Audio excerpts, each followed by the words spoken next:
우리가 오직 예수 그리스도만 바라봐야 하는 이유는 그가 홀로 대속의 십자가를 지시고 마귀의 권세에서 우리를 건져내시고 그 십자가로 승리하심으로 우리에게 새 생명을 주었기 때문입니다. 본문 15절에 통치자들과 권세들을 무력화하여 드러내어 구경거리로 삼으시고 십자가로 그들을 이기셨느니라 라고 했습니다. 한마디로 그리스도의 속죄 사역을 위한 십자가는 위대한 승리인 것입니다. 이 십자가에서 무슨 일이 일어났는가 우리는 반드시 알고 믿어야 할 것입니다. 자, 십자가에서 주님께서 우리를 거스리고 불리하게 하는 율법을 깨끗이 지우고 제하여 버리시기 위해 못 박혀 돌아가신 것입니다. 그래서 정사와 권세를 벗어버리려 밝히 드러내시고 십자가로 이기셨다고 말하고 있는 것입니다. 마치 정복자가 포로들의 무장을 해제시키듯이 십자가로 이기신 주님께서 대적자들의 권세를 벗기는 일을 만천하에 드러내는 일이 십자가에 못 박혀 죽으시는 것입니다.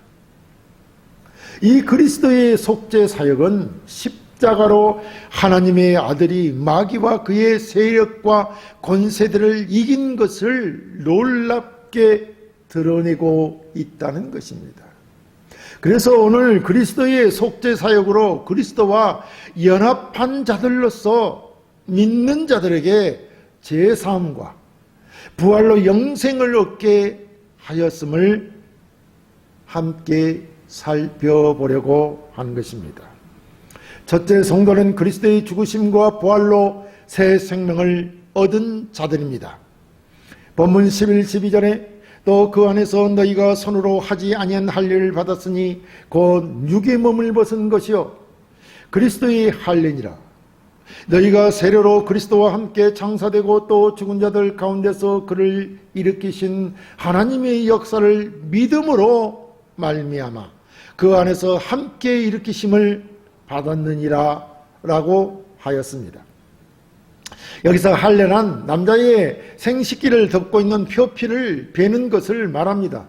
이 할례는 하나님이 아브라함에게 명한 것으로 이제 너를 통해 낳은 자식은 내 육신에 의한 자식이 아니라 내가 너에게 준 자식이므로 하나님의 백성이라는 표식으로 유대인들의 종교적인 의식이었습니다. 오늘날은 이것을 이생 목적으로 행하고 있습니다만 당시에는 종교적 목적으로 유대인들이 행했던 의식이었던 것입니다. 물론 하나님께서 명한 것이었습니다. 그러니까 유대인들에게는 신체 일부를 잘라내는 할례는 하나님의 규례 가운데 하나로서 제약을 멀리하고 하나님 앞에 구별된 거룩한 백성이 되었다는 상징으로 행하였던 것입니다. 그런데 바울은 본문에서 성도들은 그리스도 안에서 하나님의 백성의 표시인 할례를 받되 육체의 할례가 아닌 그리스도의 할례, 곧 마음의 할례를 받았음을 밝혀주고 있는 것입니다. 다시 말하자면 바울은 그리스도인들은 유대인들이 행한 육체의 할례가 아니라 마음의 할례를 받았다는 것입니다. 왜냐하면 당시 골로새서 교회의 유대 율법주의자들은 교인들에게 구원의 조건으로 할례를 요구하였기 때문에 교회 안에 많은 혼란을 야기했던 것입니다. 그래서 바울은 골로새서 교인들에게 육신의 몸을 벗어버리는 그리스도의 할례를 받았다고 말하고 있는 것입니다. 무슨 말이냐 하면 성도는 그리스도의 할례로 손으로 행하는 할례, 즉 육체에 행하는 할례가 아니라 손으로 하지 아니하는 할례, 즉 마음에 하는 할례로 육의 몸을 벗는 것이고 그것이 곧 그리스도의 할례라고 말하고 있는 것입니다. 그렇다면 그리스도의 할례가 무엇이냐 하면 그것은 하나님께 반역하고 부패하고 타락한 죄악된 본성을 지닌 옛사람을 십자가에 못 박음으로써 죄악을 완전히 벗어버리는 것이라는 것입니다. 그것이 그리스도의 할례입니다. 그래서 그리스도의 할례는 하나님께 범죄한 자신을 온전히 회개하고 믿어 그리스도와의 사귐과 교제에 들어가는 것으로서 영적인 할례를 말하는 것입니다. 그래서 성도들은 십자가에 못 박히신 그리스도가 죽고 장사되었다가 다시 일으키신 하나님의 역사하심을 믿음으로 그리스도 안에서 성도도 다시 일으킴을 받았다는 것입니다. 그러므로 그리스도가 십자가에 죽고 장사되었다가 하나님이 그리스도를 다시 살리신 것을 우리가 믿음으로 우리 또한 그리스도 안에서 다시 살아나게 되었다는 것입니다. 그러니까 본문에서 말하고 있는 세례는 영적 할례의 일적인 표현으로서 그리스도와 함께 죽고 함께 다시 사는 중생의 표적인 것입니다. 그래서 성도들은 물로 세례를 받을 때는 물속에 들어가는 것으로 그리스도와 함께 장사되는 것입니다. 그리고 세례 중에 물 밖으로 나오는 것은 그리스도를 죽은 자 가운데서 다시 일으키신 하나님의 역사를 믿음으로 부활하여 새 사람을 입어 새로운 삶을 살게 되는 것을 의미합니다. 그러므로 성도가 얻은 영생은 그리스도와 함께 죽고 장사 지낸 바 되었다가 하나님이 그를 다시 일으키심을 믿음으로 우리도 새 생명을 얻어 새로운 삶을 살게 되는 것을 말하는 것입니다. 둘째, 성도는 그리스도의 속죄 사역으로 모든 죄를 사함받습니다. 본문 13절에 또 범죄와 육체의 무할례로 죽었던 너희를 하나님이 그와 함께 살리시고 우리의 모든 죄를 사하시고 라고 했습니다. 여기서 범죄와 육체의 무할례로 죽었던 너희라고 했습니다. 이는 골로새서 성도들이 새 생명을 얻기 전에는 범죄하고 할례를 받지도 않았던 이방인으로 영적으로 죽은 자라는 것을 말하고 있는 것입니다. 전에 골로새 성도들이 이방인이었다는 것은 하나님을 전혀 알지 못하는 영적으로 죽은 상태였다는 것입니다. 그런 저들을 하나님께서 그리스도와 함께 살리시고 모든 죄를 사하셨다는 것입니다. 그러니까 성도들이 그리스도를 믿기 전에는 영적으로 죽었다는 것을 말하고 있는 것입니다. 사실 인간은 그리스도에 대한 믿음이 없다면 그는 죽은 것과 다름이 없습니다. 영적으로 죽었다는 말이죠. 비록 육체적으로는 활동을 하고 생명을 갖고 있다고 할지라도 영적으로는 죽음의 상태에 있는 것입니다. 영적으로 죽음의 상태가 무엇이냐 하면은 영이신 하나님을 알지 못한다는 것이죠. 죽었기 때문에 하나님이 우리에게 그 살리는 영을 우리에게 불어서 넣으셨는데 그 영이 죽었기 때문에 하나님을 알지 못하는 것입니다. 살았으면 하나님을 알았겠죠. 그러니까 하나님을 모르는 자들은 그 영이 죽은 자들이라 이런 말입니다. 비록 육체적으로는 활동을 하고 생명을 갖고 있다 할지라도 영적으로는 죽은 상태다 이런 말이죠. 그렇다면 죽은 자들이 무엇을 알겠습니까? 아무것도 알지 못하지 않습니까? 영적으로 죽은 자들은 하나님이 누구시며 그리스도께서 이 땅에 어떻게 오실 수 있으며 오셔서 무엇을 하셨는지 도무지 알 수 없는 것입니다. 그러니까 예수 그리스도를 모르고 하나님을 모르는 자들은 영적으로 죽은 자들이라는 말입니다. 죽었기 때문에 영이신 하나님을 알 수 없는 것이죠. 영적으로 무감각하기 때문에 영적인 것에는 그 어떤 것도 반응할 수 없으며 하나님에 대한 것은 그 어떤 것도 반응할 수 없으며 전혀 영적인 감각이 없다는 것입니다. 그러므로 그리스도에 대한 믿음이 없는 인간의 영혼도 하나님의 성품과 가장 숭고한 영적 진리들과 가장 황홀하고 아름다운 미래에 대하여 전혀 무감각한 상태에 처해 있는 것입니다. 내일 우리가 어떻게 될지도 모르는 것이죠. 천국에 있는 것도 알지 못합니다. 우리가 죽어 어떻게 된다는 것도 알지 못하는 것이죠. 그러니까 믿음을 가질 수가 없는 것입니다. 영적으로 죽은 상태이기 때문에 말입니다. 그래서 자연인이라고 하는 그리스도의 밖의 인간은 자연세계의 모든 아름다운 것들과 예술세계의 모두 놀라운 것들은 인식할 수 있을지언정 가장 지구한 영적인 아름다움에 대해서는 전혀 무감각한 상태에 있는 것입니다. 이런 사람을 우리는 하나님의 형상을 가지고는 있으나 아직 구원받지 못한 사람으로 자연인이라고 하는 것입니다. 그래서 자연인은 하나님으로부터 분리되어 영적인 삶에서 멀리 떨어져 있기 때문에 육적인 삶에 머물러 있는 사람을 말하는 것입니다. 본문은 그런 사람을 자연인으로 육체의 무할례로 죽은 사람이라고 표현하고 있습니다. 사실 육체의 무할례란 육체의 할례를 받지 않은 것이 아니라 거듭나지 못하고 육이라는 죄를 벗지 못한 사람, 즉 마음의 할례를 받지 못한 사람을 말하는 것입니다. 그리고 이들이 죽었다고 하는 것은 하나님으로부터 분리되었음을 말하는 것입니다. 그래서 하나님을 알 수 없다는 것이죠. 그런데 이런 자들을 하나님께서 그리스도의 속죄 사역으로 말미암아 그리스도를 죽은 자들 가운데서 일으키신 그 능력으로 그리스도를 장사 지낸 지 3일 만에 하나님께서 그를 다시 살려냈지 않습니까? 그 능력으로 이 사실을 믿는 자들을 그리스도와 함께 살리셨다는 것입니다. 하나님께서 그리스도의 십자가에 못 박혀 죽으시고 장사 지낸 바 되었다가 다시 살아나신 속죄 사역을 믿는 자들을 그리스도와 함께 살리셨다는 것입니다. 그리고 그리스도의 십자가의 속죄 사역으로 그리스도의 믿는 모든 자들의 죄를 사하여 주셨다는 것입니다.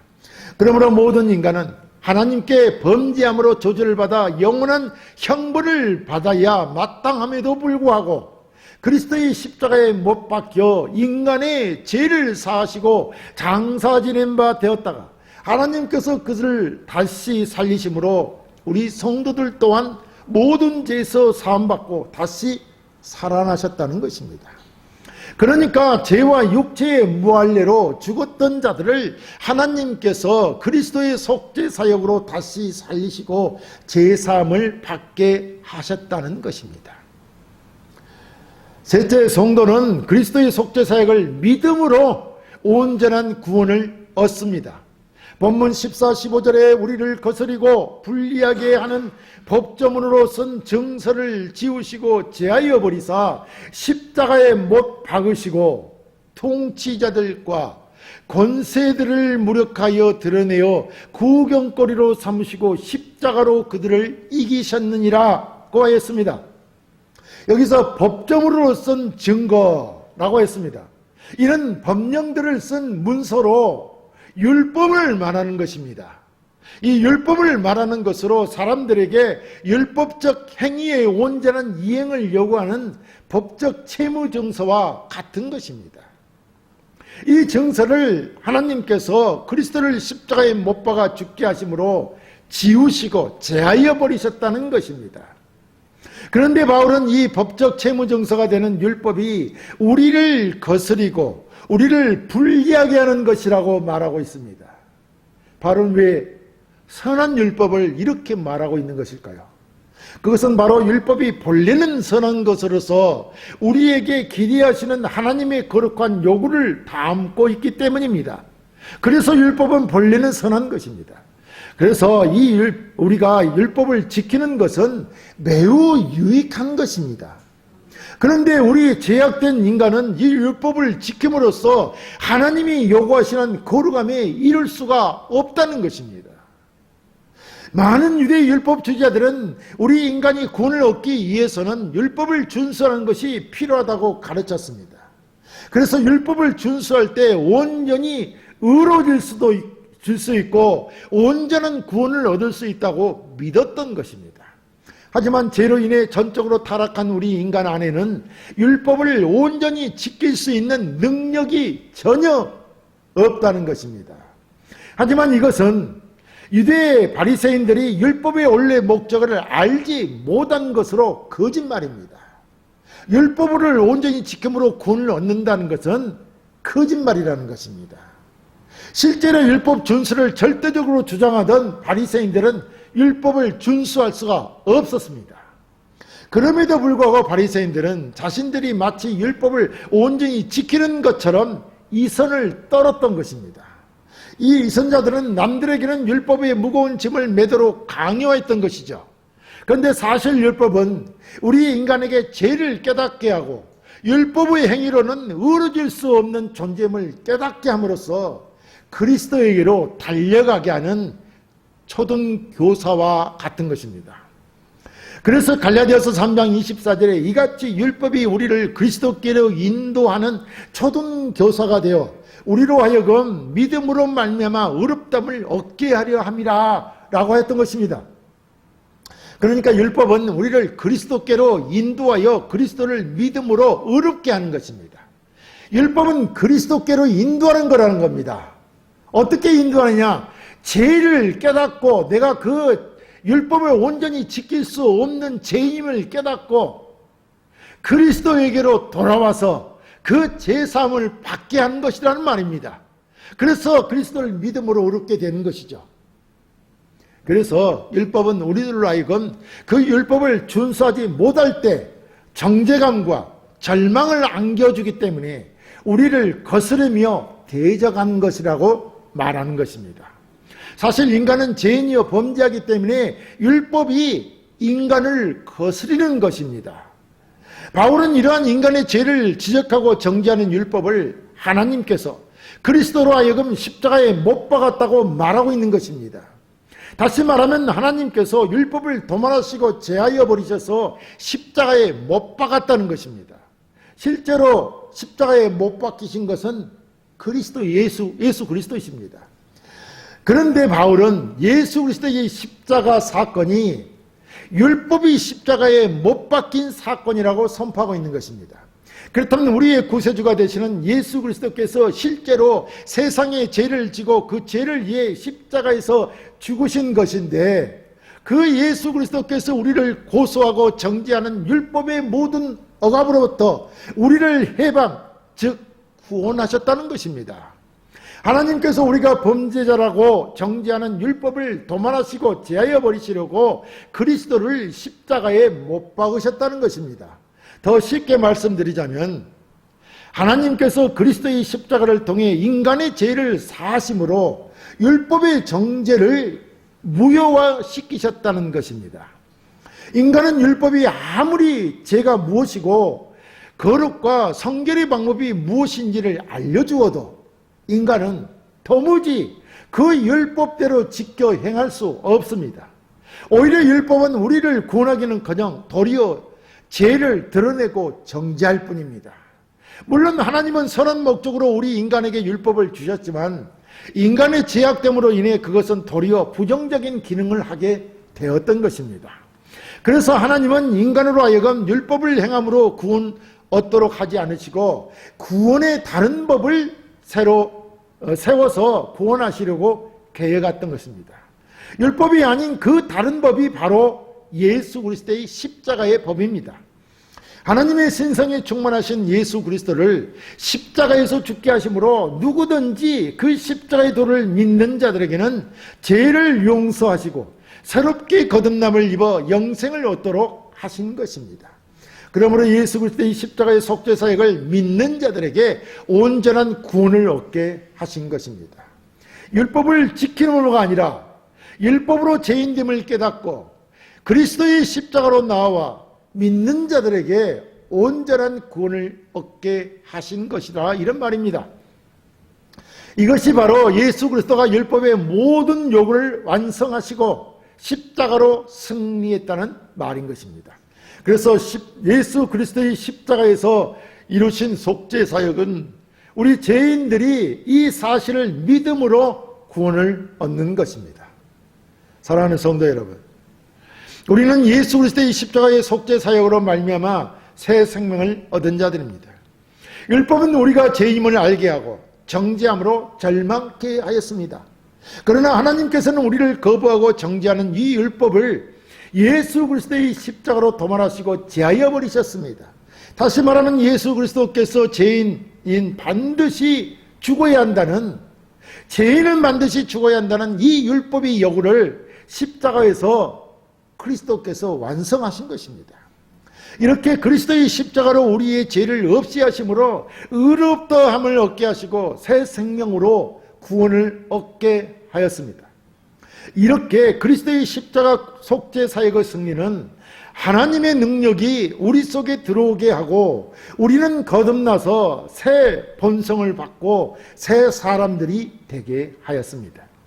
그러므로 우리는 하나님의 은혜로 성령이 우리 안에 들어와 계셔서 도우심으로 항상 믿음으로 승리하는 삶을 살아야 할 것입니다.